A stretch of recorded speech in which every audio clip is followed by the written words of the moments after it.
Hey guys, just wanted to create a video for tips and tricks about the Kokoda track. So I arrived home on Sunday night. It is now Wednesday, so I want to do a video while it is fresh in my mind, and I want to give you the ultimate tips, especially if you're a woman and you're about to do the Kokoda track. So where do I begin? First of all, make sure you have undies for every day of the trip. So I went with 8, actually went with more than that. Make sure you have dry undies for every day of the trip. And what I would do is say I've had my wash, put on the clean undies, wear them to bed, wake up, you're wearing them the next day. Now I did throw out all my wet gear on the way. I put it in a put it in a bag and put it in the bin. I do not want to be carrying a wet gear around. Same with socks. Take a dry pair of socks for every goddamn day. Don't take 3 pairs, take 8 pairs. If you're there for 8 days, you take 8 pairs. You are putting on potentially wet boots every day. I just want to show you the boots that I took. These Salomons. These were the best. Look at them, okay? These guys were very comfortable. I love them. I will promote them. These are great. Excellent boots. I wore these Salomons. And another tip, get extra large Ziploc bags. Put these between your sock and your boot. So at least if your boots get wet, your socks will remain dry. This bag actually didn't tear until about 4 days. So I got 4 days use out of this. I also wore gaiters above my sock, so that stopped any wetness coming in from the top. Gaiters, you can get them online for like $30 or whatever. Those are essential. The Ziploc bags are essential. Dry socks every day are essential because you aren't necessarily going to be able to dry your things. Trust me, okay? It's raining, you're coming in late, and the fire's not always going to dry it. So dry socks for every day is a must. I took about 4 dry shirts. Once again, completely up to you because you have a lack of space, okay? For me, I was getting rid of some shirts as I went, but when I got to the end, I had to keep wearing the same thing. So you are trying to wash it and clean it as best as you can, and it's drying by the fire if it dries. Right, your trekking poles. Trekking poles are essential. These are Mountain Designs. These babies, these bad boys were killer. They did not let me down. They were amazing going up and down mountains. Obviously, way better when I took the end off because you can stab into the mud and the clay a lot better. But these Mountain Design bad boys are amazing, and heaps of us on the trip had those. So make sure you get them. Some people didn't even use them, but whatever. I needed it. Another must-have essential, and I left this in the hotel and I'm kicking myself. Take a solar-powered globe, okay? So this would have been handy.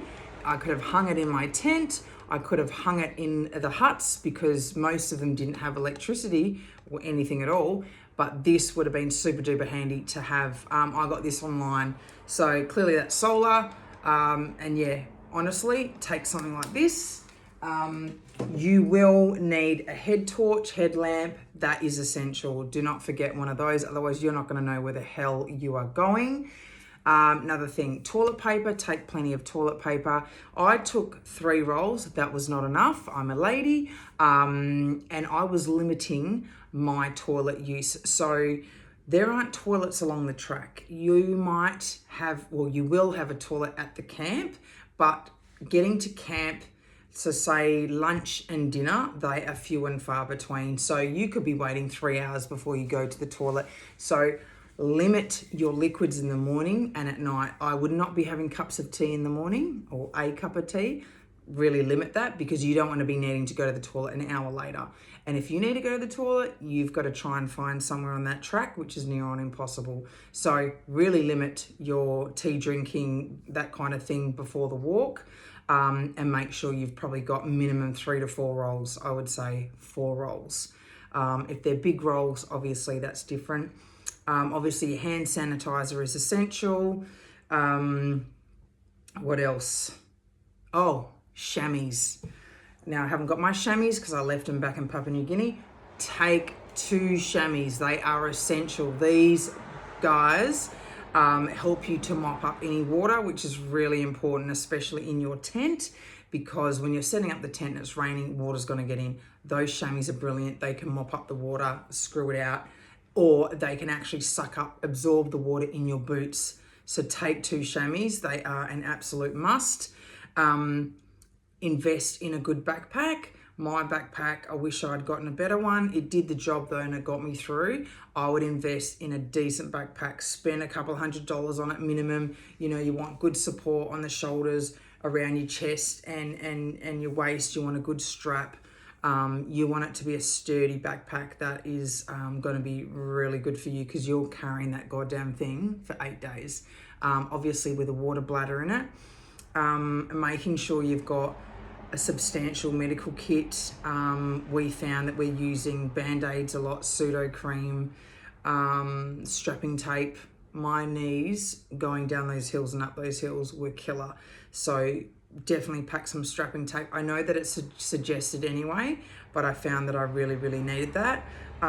Invest in a nice long pair of pants for night time. So for me, I had some long cargo pants, a long sleeve shirt and a jumper. So once I'd had my wash and I was all clean, I'd put those same clothes on every day, but at least I knew I was dry and warm. You need dry clothes for at night. It's a must. I don't care what anyone says. Make sure you've got a dry set. Keep them dry. Also, making sure you've got those waterproof bags. So everything you take needs to go into those waterproof bags that you can clip, because stuff is getting wet, okay? And you want to keep every single thing as dry as possible. What else? Take some good snacks. Like, I didn't even end up eating my bars because I just didn't feel like eating them. It's funny, when you're on the track, you get like a different taste that you want to have, and I'm spewing I didn't take jelly beans because I wanted jelly beans, I wanted lollies, I wanted snakes. You definitely take some sugar along with some other snacks, because you're really going to want that along the hike. Obviously your water purification tablets, they are a must. Label everything in terms of your cutlery and things like that. We kept getting our cutlery mixed up, but I mean, I did take a permanent marker, and that was very helpful, but make sure you mark all your cutlery. What else? Just being aware that there is nowhere to change, so you have to change in your tent. So if it's raining and pouring, that's what you have to do. You have to get changed in there. Sometimes the toilets are down hills, down muddy hills, which can be quite dangerous. Making sure you have got a good pair of second shoes. So when we weren't crossing rivers, to cross rivers, we needed a second pair of shoes, river shoes, whatever. Some people had Crocs, which is amazing, because when you think about Crocs, you just dry them off, they're immediately dry. So that could be really good around at camp at night with some dry socks, is a pair of Crocs. So yeah, just making sure that you've got plenty of dry socks is an absolute must. So yeah, Kokoda is hard. It is bloody hard. It's the hardest thing I've ever done in my life. Be prepared for that. I don't think you will be prepared for that, because even though I thought I knew what I was getting myself into, you really don't know. It's dangerous. It's hard work. It's relentless. And yeah, day 2, I wanted to go home. I was crying. Day 3, day 4, I think I stopped crying. I got the flu, woke up with the flu day 4. Thank God for the antibiotics. So my nose is running and I've got a headache climbing this mountain. And it's hard, guys, but listen to those tips. Like I said, chamois, take the chamois, Mountain Design walking poles, plenty of toilet paper, dry socks for every goddamn day. You want dry socks. Make sure you've got enough dry clothes. Make sure you've got something warm to wear at night. I would invest in a really good rain jacket, like a light coat that is going to keep the warmth in, because you're going to want to chuck that on at any time. I did not have one. I had a bloody poncho, and I really wish I had invested in a rain jacket. So you would like something light that can keep you warm. I developed sores on my feet the second last day. I believe it was trench foot. So that's when your feet have been wet and then they go through stages. And I think it's like the third stage where the sores develop and they almost spread and join up. And my feet are recovering now, but for a couple of days after I could barely walk. It's just part of it. I kept my feet as dry as I could, but it's gonna happen. But you gotta be careful because you don't want permanent damage. So like I said, get these large Ziploc bags. They will, I would say, take 6 and that will last you with your feet. It will keep them as dry as possible. Get the gaiters, invest in some good boots. These Salomons, like I said, brilliant shoes, they're light. And as you can see, the tread is still amazing. They were really good boots. So, and a good backpack, guys. I think that's about it, really. The food was amazing. The Papua New Guinean people are amazing. Make sure you pay for a porter. Unless you are Hercules or, you're like one of these big guys that can carry their own stuff, don't carry your own stuff. It's hard. It's hard.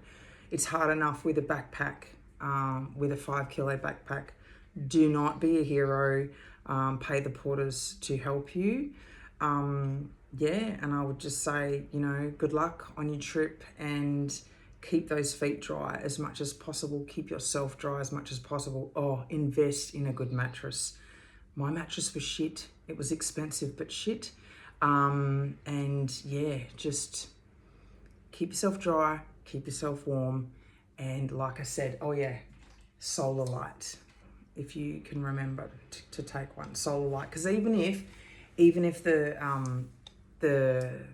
guide doesn't have one, you've got one. You could help everyone out. You're like, hey, I can just hang this up in the hut. Right, one more tip. I actually just remembered one more tip. I would find something that you could hang over, something that you can hang over the huts that you can hang your bag up onto. So something quick and easy that you could loop with a hook where you can hang your backpack up. I would suggest that. Now, whether that is probably not a carabiner, but even if it was like something like a bit of rope that you could loop through somehow. Do you know what I mean? You want something to be able to hang your bag up under the hut. I would do that. That would be helpful. Oh, one more. Scrubbing brush. I took a little scrubbing brush and I found this tip on YouTube to scrub my boots. Brilliant idea. Not everybody. A lot of people borrowed it. The porters borrowed it off me. Get a scrubbing brush. Take that with you. Carabiners, they're very helpful to hang shit off your backpack. Take carabiners and a good soap. Get a good soap so that when you go into the rivers, you can just give yourself a wash, because I'm telling you, you're gonna want to do that. So I hope that was helpful, guys, and good luck if you decide to go to Kokoda. Bye.